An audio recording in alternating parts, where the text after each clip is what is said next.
रुनलाई त हो नि माया लाउने। त्यो माया यस्तो चिज हो कि छुटेर जाँदा बरु एकजना खुसी भए हुन्छ। एकजना चाहिँ रोला, एकजना त खुसी हुन्छ, मुक्ति पायो नि त उसले। बरु त्यहाँ रोदन हुँदैन, बनावटी हुन्छ। जब माया हुन्छ नि, मायामै आँसु हुन्छ कि जति छुट्नु पर्ला कि कतै टाढिनी पो हो कि त्यो आफ्नो ठाउँमा छ। तपाईँको एउटा हामी सामान्य अवस्थामा घरमा पालेको कुकुर बिरालोको त माया लाग्छ।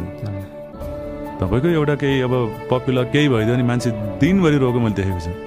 7औं दिनसम्म तपाईँको होइन, एउटा घरमा जस्तै मानिलियो, जस्तै हाम्रै आफ्नै उहाँको कुरा गर्ने नि, पोहोर साल घरमा मैले लकडाउनमा ल्याएर पालेको ठुलो थियो भोटी कुकुर। हामी त काठमाडौँ बस्ने, म गाउँमा बस्ने होइन। अनि तपाईँको त्यहाँ चितुवा आएर लग्दैछ। अनि बिहान पख फोन आयो, रुँदै फोन आउँछ, के लो राति के भयो?